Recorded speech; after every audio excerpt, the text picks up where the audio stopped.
It's a beautiful Thursday evening. Thanks for joining us on Nationwide today. I'm Elizabeth Omori. All is now set for the Global Education Summit in London, United Kingdom.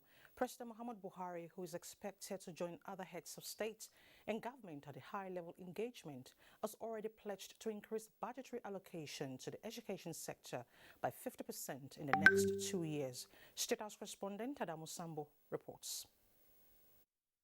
Before attending the strategic meeting on the Global Education Summit with members of the Nigerian delegation, President Muhammadu Buhari signed relevant documents committing Nigeria to progressively increase its annual domestic education expenditure by 50% over the next 2 years and up to 100% by the year 2025 and beyond.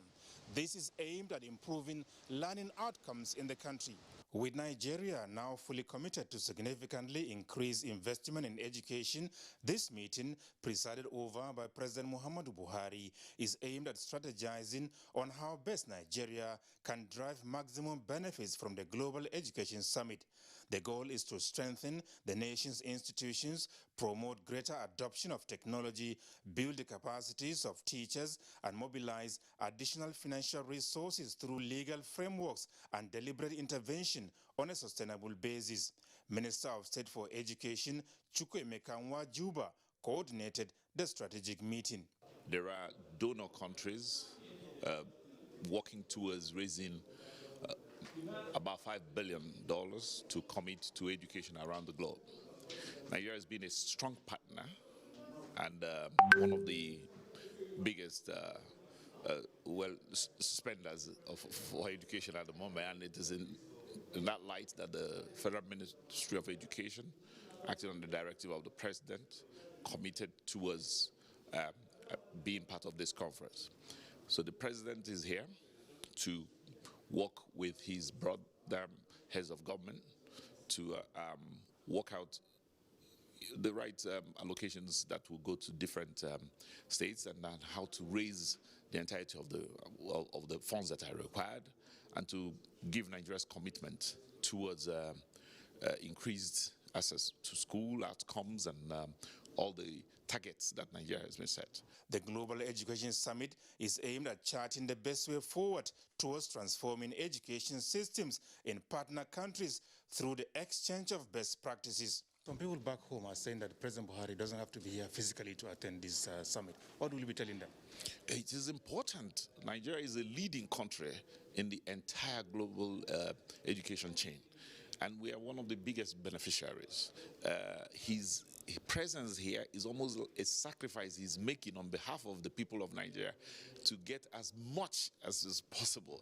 I wouldn't have him any other way except come, because ourselves as ministers may not be in the same league to muscle other governments the way we ought to, but his presence alone, his sheer dignity and the composure with which he brings to the table has, in the last, just his arrival here has opened in all the meetings we had this morning. Everybody's excited at the president here, and we've gotten, just by him being here, we've gotten and extracted some key commitments that in our morning meetings this morning and this afternoon, before part of this briefing today, will be to tell him some of the things we already have gotten for him. I wouldn't have him any other way. The summit is co-organized by Prime Minister Boris Johnson of the United Kingdom and Kenyan leader Uhuru Kenyatta.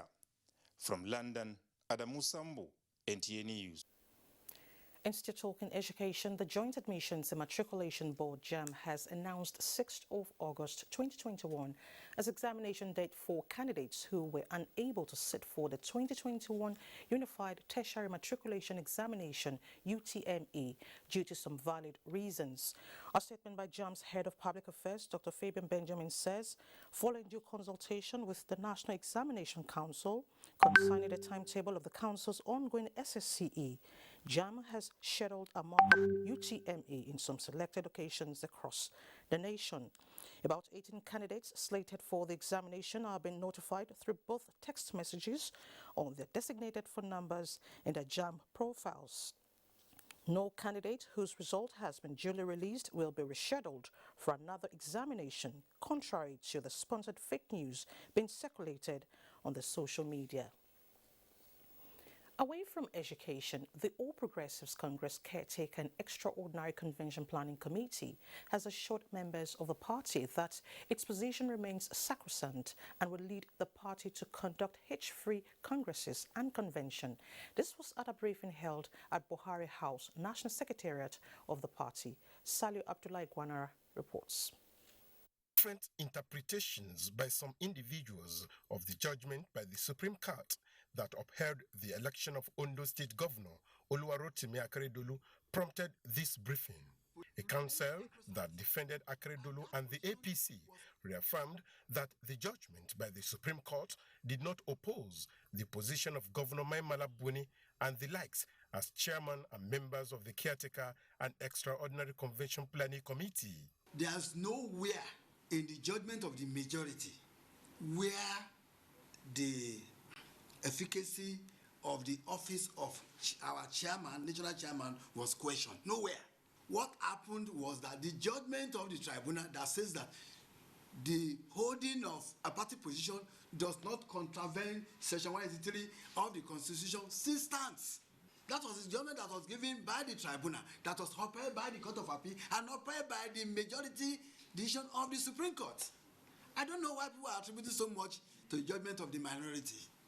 We will hold the congresses as scheduled, and we are firm about our party, firm about what we are doing, firm about the leadership of the party, firm about the government of President Muhammadu Buhari. The APC world's local government and state congresses are scheduled to commence on the 31st of July 2021.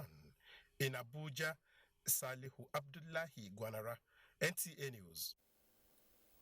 The All Progressives Congress in Bauchi has promised to entrench internal democracy in the party to ensure fairness in the forthcoming election of the party's officials at all levels. Mahmoud Ibn Mohammed reports that the state secretary of the party assured of hitch-free election in Bauchi State. Although not in power in Bauchi State, the All Progressive Congress in the state, according to its secretary, Bako Hussaini, is stronger than ever and ready for the forthcoming ward, local government and state congresses. With a clear message of unity amongst members, the party's secretary assures of a successful congress in Bauchi State. Already, members have begun picking interest forms for the party's chairmanship in the state. We want to see that APC is carrying everybody on board. We want to see that there's absolute unity and there's a vibration with a robust change in all the leadership. In Bauchi, Mahmoud Ibn Mohammed, NTA News. Meanwhile, the People's Democratic Party has revealed plans to commence e-registration to welcome new members nationwide next month. The National Publicity Secretary of the party, at a media briefing in Abuja, says the exercise will begin with a pre-launch at the National Secretariat of the party. Timothy Yusuf reports. INEC has come out to reveal that not less than 1 million Nigerians have so far participated in the online continuous voter registration exercise of the Commission. It is on that premise that the PDP reaffirmed that there is no part of Nigeria that is not covered as far as the party is concerned, as information received by the party from all its members across the 36 states and the 774 local governments revealed that there is nowhere that they cannot carry out the online registration. But we must demonstrate to our members and to Nigerians out there who are willing to engage with the People's Democratic Party, who are already rallying with our party and who want to join, not just as supporters, but as members. Meanwhile, the crisis rocking the All Progressives Grand Alliance in Anambra State has continued to generate more controversy as the Jude Okeke-led faction at a media briefing in Abuja says an Owerri High Court has ordered INEC not to remove Chuma Umoji as Anambra ABGA Guber candidate and reaffirmed that Jude Okeke is the ABGA acting national chairman. This timely and latest judgment of court has finally buried any contention within ABGA regarding the Anambra State election. In Abuja, Timothy Yusuf, NTA. Prosecuting and applying stiff punishment on those found guilty of electoral violence are some of the approaches suggested by participants in a summit organized by the National Orientation Agency on Curbing Electoral Violence in Abuja. Kenneth Nanim reports. 2023 general elections may seem far, but the federal government is reading the tea leaves and taking steps to addressing the challenges through advocacy and interactive fora such as this. Violence prevention efforts are also more successful when political party leaders take the lead in creating relevant peace narratives. Ensure that you have internal party governance mechanism within your political party that elects credible people to stand for the general election. Respect for the equality of all members of the political party. B, respect for majority rule. And C, respect for minority rights. Stakeholders in this hall are passionate about key reforms in the electoral process. They believe electoral violence leaves more than physical scars on the nation's psyche. They are pinpointing salient issues in the recently passed Electoral Act Amendment Bill by the National Assembly. We believe that with electronic transmission of results, we are going to have large reduction in election violence. When you do not criminalize violent behaviors that are criminal, then you are fomenting a culture of violence. And I will appeal that this thing should not just stop at the national headquarters here in Abuja when the states do, but it should go down to a local level because politics is local. Kenneth Nanim, NTA News. And for the purpose of clarity on our JAMB report, about 18,000 candidates slated for the 2021 UTME have been notified through both text messages on the designated phone numbers in their JAMB profiles. Time now to join Michael in Lagos for more reports on Nationwide. Hello, Michael.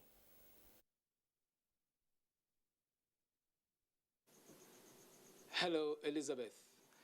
The Lagos State government has received various empowerment kits to help develop the capacity of more than 5,000 persons occupying various internally displaced camps in the state.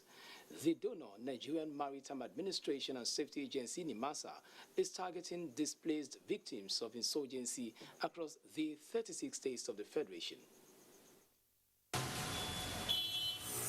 Being a cosmopolitan city with vibrant economic presence, Lagos State faces a huge task of managing thousands of people displaced by accidents and disasters.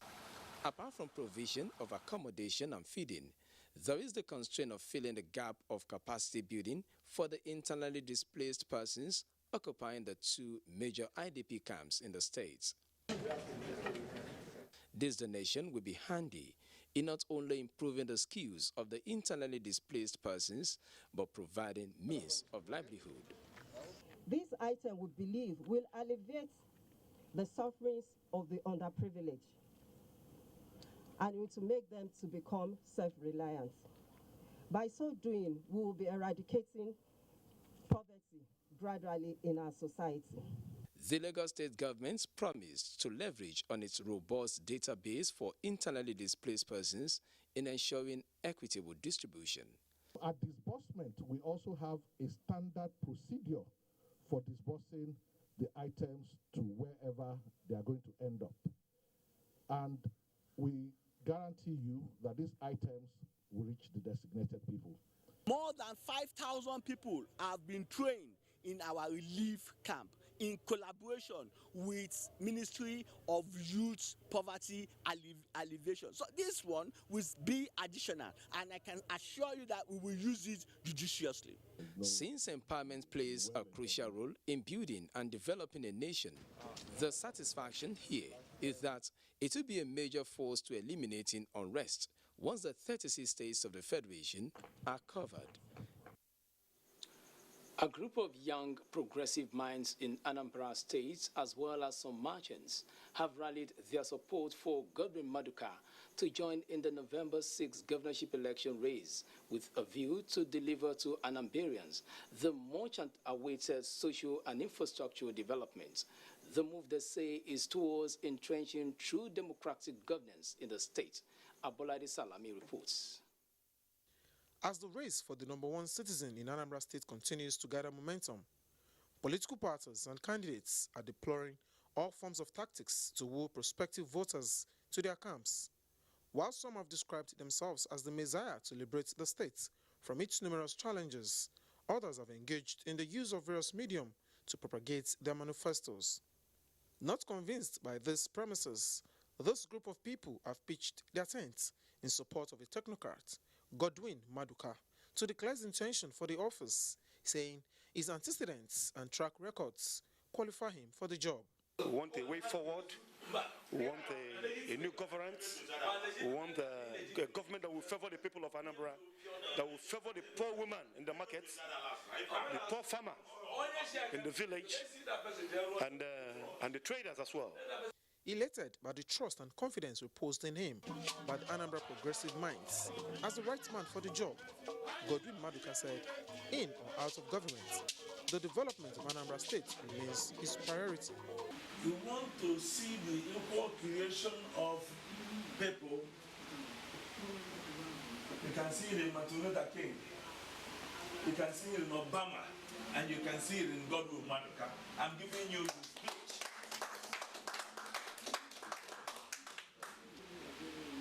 I have come home and developed my motherland. What I'm doing now is to change the way our people think. The need for the electoral umpire to remain apolitical during and after the election is stressed is key to democratic sustenance. In Lagos, Abolade Salami, NTA News.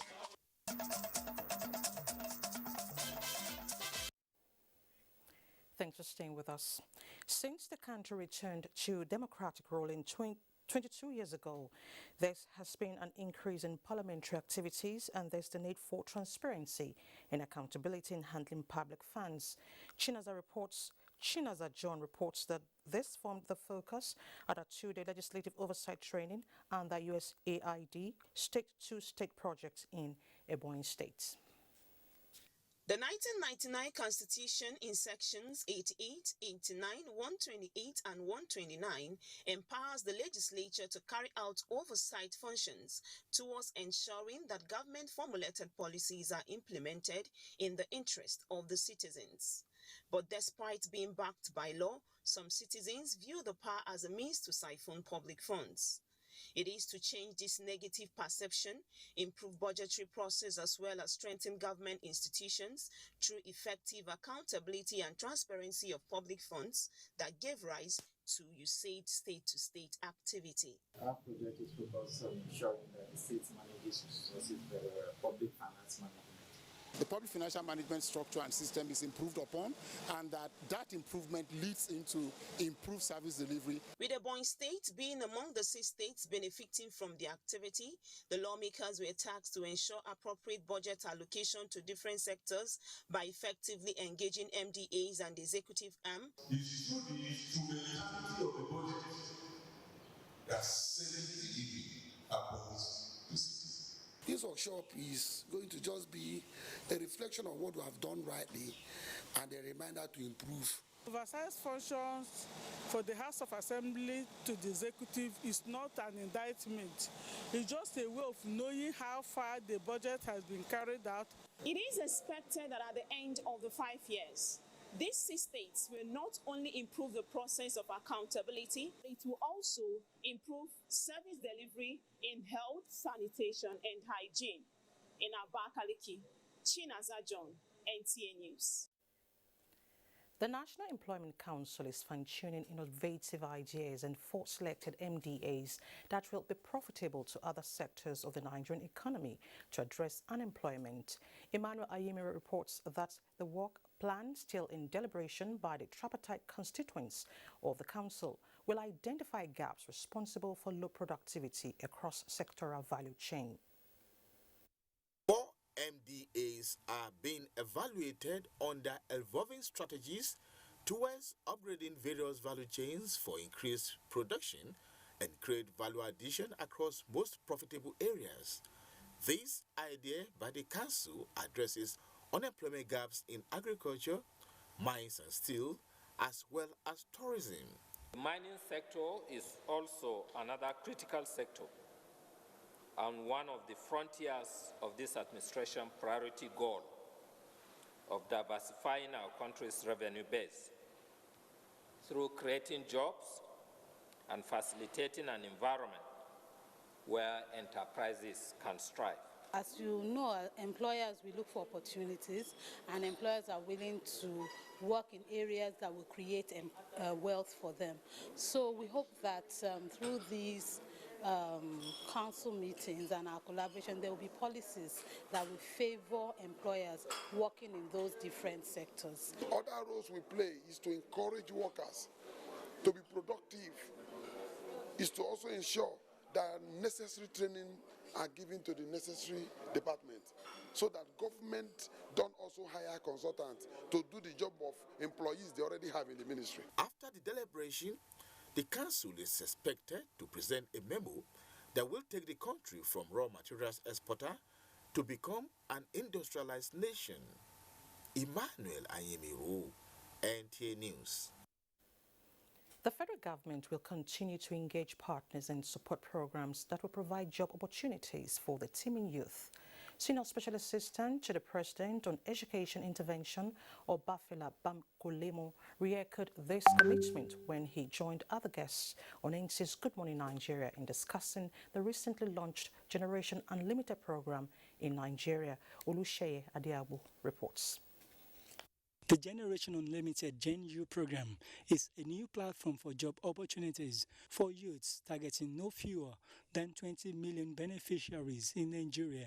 The federal government is collaborating with the United Nations International Children's Emergency Fund, UNICEF, on the program to offer digital skills for youths to be self-reliant. For the SSA to the President on Education, the intervention is among deliberate efforts of the government aimed at promoting public-private partnership to provide comprehensive education and training for the young people. One of the things that we're as a country that excites us about Gen-U when we're crafting all this is the numbers we're targeting, to ensure that these numbers are not just numbers, but you see the average Nigerian's life get better, and that's what we must do. Other guests put the Gen-U initiative in this contest. Generation Unlimited Nigeria is looking at 4 pillars, if I may say. It is more around education and skills, entrepreneurship, employability, and empowerment. So it's the 4 E's, and the 4 E's are being addressed primarily by digital learning and by workforce employment. Young people themselves have a very important role to play, not only in defining what the agenda should be, but because they have solutions. They are able to sit down at the table with an equal voice with these partners and say, these are some of the solutions that we think you should invest in because it will actually make a difference in our lives. While the guests are expectant of quality reception, they are encouraging Nigerian youths to look forward for the recruitment processes across the 6 geopolitical zones of the country and take advantage of the opportunity to develop themselves. In Abuja, Oluseye Adiagbo, NTA News. This is Nationwide on NTA. Time now to join Kemi in Ibadan. Thank you, Elizabeth, and welcome to Ibadan. The agricultural sector has been identified as a viable option for economic diversification and national development. This, however, should be based on a forward-looking approach. Kemi Oshi in this report takes a look at the involvement of youths in agriculture for a sustainable future. Available statistics show that agriculture contributes over 40% of the gross domestic product and has the capacity to employ about 70% of Nigeria's working population. This potential of the sector is, however, not being maximized as throngs of young graduates still leave school in search of white-collar jobs. This is not a second-class profession. It's the foremost profession. Silvicultural practices, how to raise seedling, and now raising it by the roadside, and making fortune out of it. Any student who has been opportune to come to the college, we will tell them sky is their beginning. The provision of specialized institutions, such as the Federal College of Forestry across the country, will no doubt encourage more youths to take pride in agroforestry-related careers. This is a practical-related school. So most of what we learn here, not just theoretical only, but we just involve in practical as well, in which we are able to know and get involved in whatever we are learning on.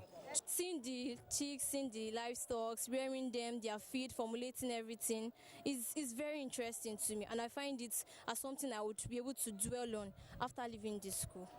With the majority of the population living in the rural areas, encouraging youth participation in agroforestry will boost the sector's contribution to national economy and make it take up pride of place as a choice profession. In Ibadan, Kemi Oshin, NTA News.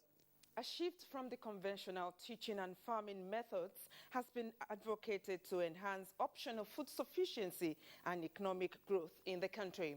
This was the focus of discourse at a lecture organized by the Faculty of Agriculture, University of Ibadan. Shola Wahid completes the story. Speaking on the topic, entertainment education strategy, potent but grossly underutilized driver of developmental agenda, Dr. Razak Olajide explained that the combination of entertainment and education is a veritable means of obtaining results that could be amusing and pleasurable while aiming for an improved agricultural sector for food sufficiency using television, radio, music, and social media. Though it has potential to educate and entertain, and it also has the potential to drive the various development agenda. Some educators at the event stressed the need for an urgent investment in the multidisciplinary research to fashion a popular and nationally acceptable soap opera based on theories and methodologies to address agricultural development and other social and economic challenges. The women are permanently hooked to ZTV. Why not NTA? Why not our own media stations? Why not we have the potential to create more of such entertainment programs that have developmental connotation, that have information connotation, that have education component, that can transform the whole society and the whole country. There are some people that are not educated, but mere seeing people dance and dramatize and they get all the concept and they get the information. Future agricultural experts and farmers were charged to be more innovative to attract an agricultural sector that is the envy of all nations. In Ibadan, Shola Wahid, NTA News. And that's it from here. Elizabeth, it's back to you. Thank you, Kemi. The National Identity Management Commission, NIMSIS, says it has reached more than 60 million total number of unique name records in the National Identity Database. A statement by NIMSIS Head Corporate Communications, Kayode Adegoke, indicates that the feat couldn't have been possible without the cooperation of all stakeholders, including the general public. The Commission reiterates its commitment in keeping the momentum of speeding up name issuance nationwide for better identification, authentication and improved service delivery, and urges those yet to get their names to do so.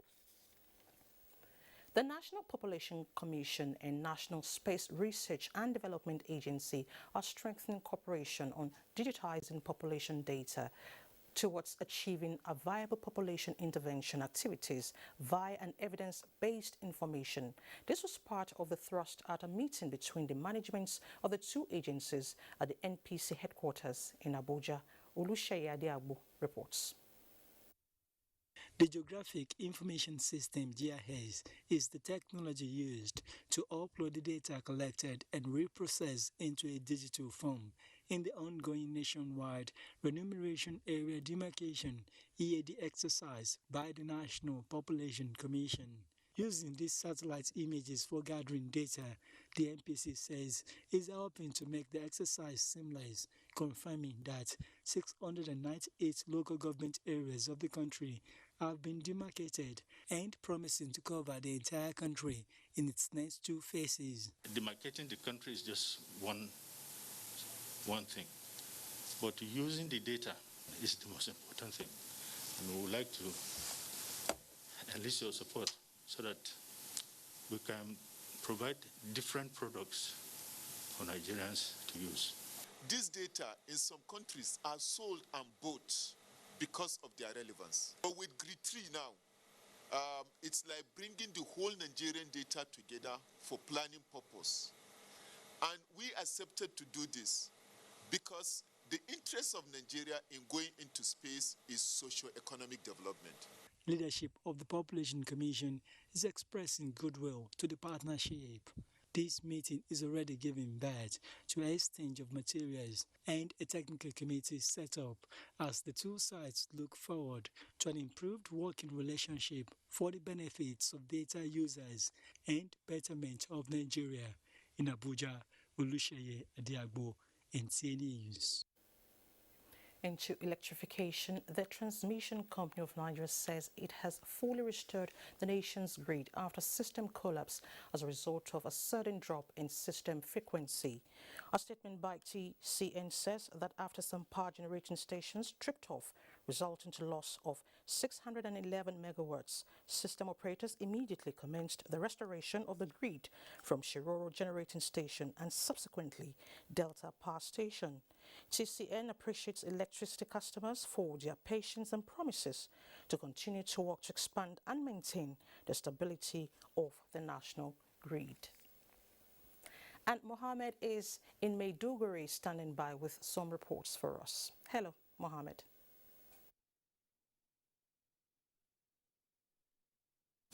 Hello, Elizabeth. Thank you and welcome to Maiduguri.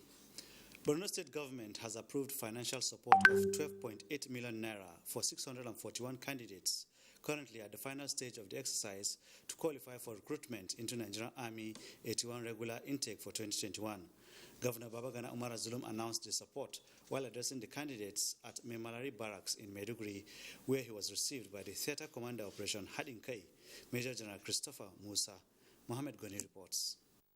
There are 641 candidates, each of whom is to get 20,000 naira, have passed different stages of medical and fitness tests and built to leave for final military training at Folgore Game Reserve in Kano, from where successful candidates will be recruited into the army. Governor Zulum urged the candidates, many of whom hail from the 27 local government areas of Borno, to be good ambassadors of the state. Under no circumstances you will go and behave wrongly somewhere outside Borno State. And inshallah, we shall provide the needed support to all of you. The governor, in addition, approved 15,000 naira monthly to support each of the 641 candidates during the last stage of the recruitment exercise. The recruitment officer, Major Nasir Garba, informed that each candidate has been certified by officials as genuine indigenes from their respective local government areas.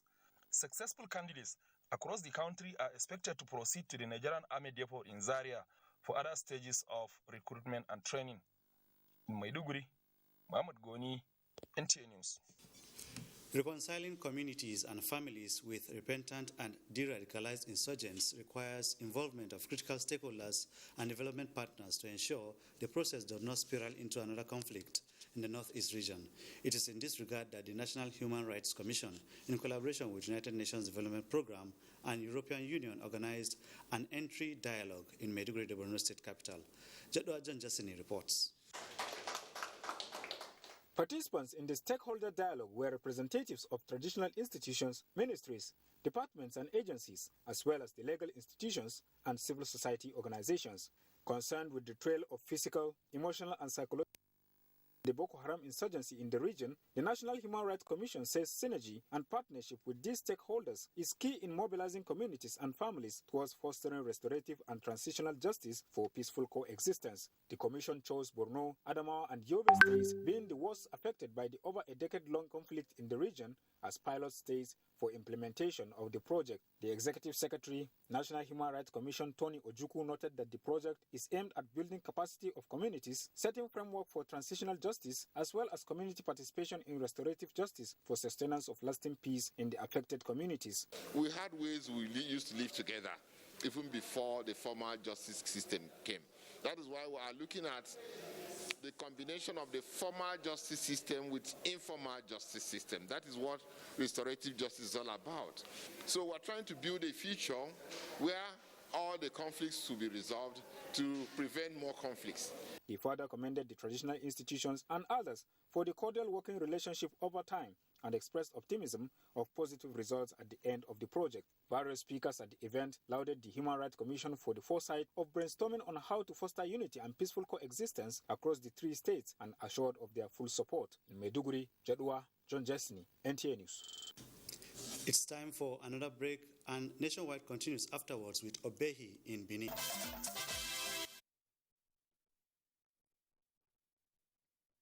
Hello and welcome to Benin. Edo State Police Command has described as false the information being circulated about the kidnapping of 7 naval officers along the Warri-Sapele Road this Monday. The command's public relations officer, Kotong Spello, in his clarifications, informed NTA News crew that it was actually some students of the Naval College of Engineering, Sapele, that were kidnapped at Irekwe in Edo State. Jude Abugu has the details. The incident, according to the command's public relations officer, occurred at about 6 in the evening on Monday, the 26th of this month, around Irekwen community along the Benin-Ekpoma Road. He stated that a Toyota bus and a Sienna car taking the students from Kaduna State to their base in Sapele, Delta State, were intercepted and diverted into the bush by the hoodlums. On receipt of the information, the police operatives of Edo Command swung into action, pursued the hoodlums, changed some gun drawer, rescued 13 of them on that same day. The PPRO confirmed that apart from the 13 students rescued by security operatives, 1 student later escaped from the kidnappers' den, while 5 others are still being held by the kidnappers. Now I'm talking to you, 5 of them are still with them. The bush combing, the police operatives are still on bush combing in collaboration with the local vigilante. The PPRO, who faulted the manner at which the incident was being misrepresented, pleads with journalists and media organizations to always seek clarifications from the police before reporting on such issues. This is to avoid misinforming the public. In Benin, Jude Abugu, NTA News. The former Minister of Health, Professor Isaac Adewale, has advocated efforts of concerned stakeholders to improve primary health care across the country to achieve the universal health coverage in the interest of the masses. The former minister gave the indication at a health forum in Ado-Ekiti. Ayodeji Ogunshaki reports. The challenges of healthcare service have continued to have negative effects on the people, a situation government at all levels are addressing through different means. The former minister said healthcare financing and exploring visible innovation opportunities to improve primary healthcare across the country are required for better healthcare service delivery for the masses. He advocates genuine universal health coverage, which will make Nigerians have access to healthcare, adding that there's needs to address the challenges of inadequate funding, human resources, and lack of appropriate decentralization of healthcare system. Universal coverage, we're talking about ensuring that all Nigerians have access to healthcare when it is needed, where it is needed, without them going into debt for this. The way out is for all of us as stakeholders to put more money in primary care and let local government take care of primary care centers. And with some support from federal and state, things will become normal. The Ekiti State Governor, Dr. Kayode Fayemi, at the forum says his administration will continue to prioritize quality and affordable health care and insurance for the people of the state, aside investment in the health sector to meet the best standard. From Ado-Ekiti, Ayodeji Ogunshaki, NTA News. And that's it from Benin. Nationwide continues with Elizabeth in Abuja. Thank you, Obey. Institute Talking Health, the provision of automated blood screening components will ensure appropriate clinical use of blood in hospitals, as well as minimize transfusion transmissibility infections like HIV and hepatitis in Nigeria.